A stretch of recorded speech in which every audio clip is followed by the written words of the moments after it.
Ms. Colbert, we have some outstanding document requests. When will we get those? Microphone, please. Get this right, I apologize. We are continuing to work through those. I know we made a delivery of significant number of documents by the date of the subpoena, and we are working with your office to prioritize those. We are working to get them to you as fast as we can. And I would hope that the ranking member would also join us in those document requests. I will. Thank you. I want to talk about social media. Ms. Colbert, will all agencies look at social media for those applying for security clearances? Thank you, Congressman. Let me start, and I think we don't have much time. Okay. We are in the process working with the DNI. Why wouldn't you look at social media? In looking at social media, we want to make sure that we are looking at it in a way that is effective, that brings insight to the process, that reflects what's in that information, and it's done in an appropriate and systematic way. And that's the new policies that we are working to put in place. Will you require that each person applying for a security clearance provide their online identities to you?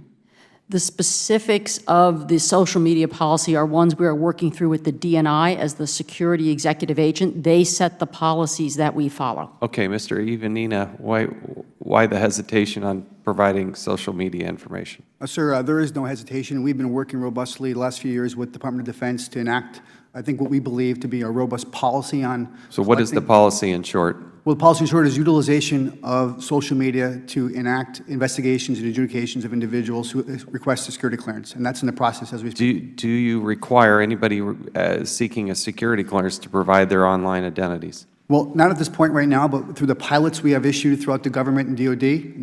This is my frustration. You've been working on this for years, and you haven't yet implemented a policy that requires them to identify their online identities. How hard is that? It's a one-sentence question.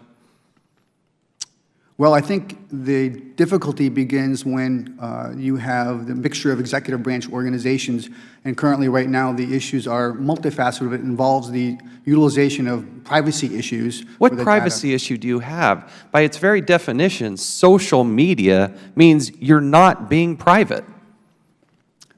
I concur, sir, but the issue is getting past the password and having authority granted or waiver to get through the password to get the information which is in the social media. So we're going to grant them a security clearance to access the information of the United States of America, information that can't be shared to the public, and they won't share their information with you? I hope not. Well, when are you going to have this policy done? Well, the policy is currently out of the ODNI, and it is in coordination with the rest of the executive branch of the government. When is it going to be done? Who's in charge of this? Who do we call to this committee to explain this to us? It's currently with the Office of Management and Budget for coordination. Okay, Mr. Scott, where are we at with this?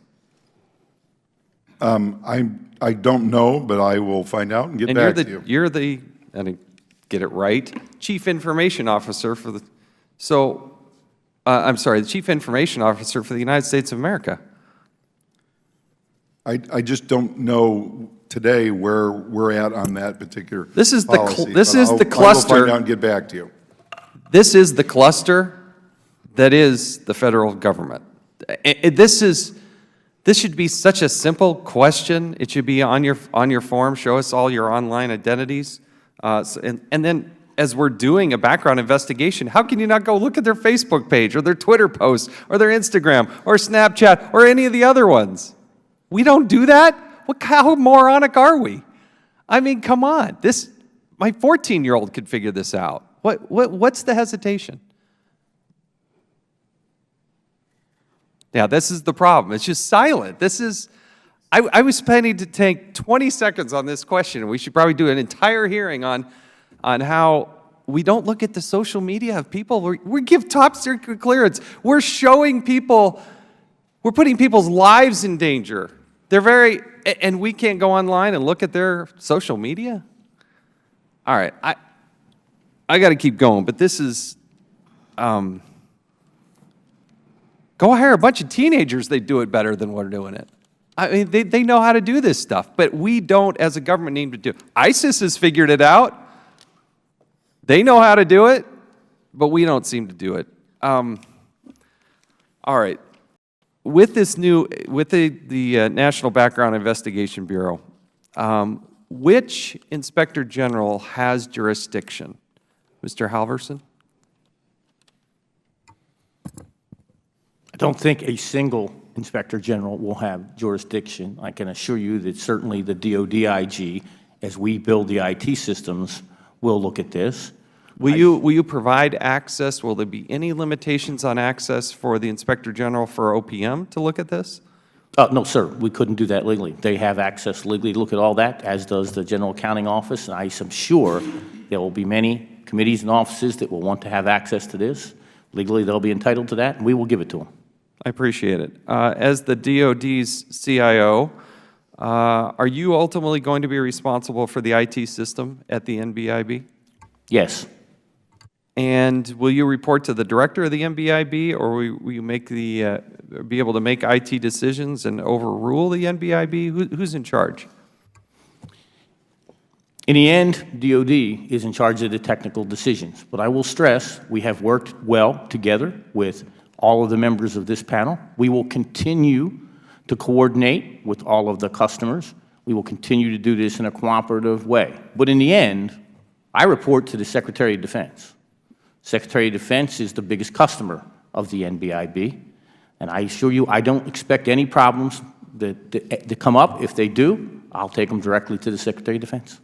But you're in charge, correct? I am the accountable official for building this IT system the right way. I appreciate it. My time has expired. I'll yield now to recognize the gentleman from Maryland, Mr. Cummings. Thank you very much, Mr. Chairman.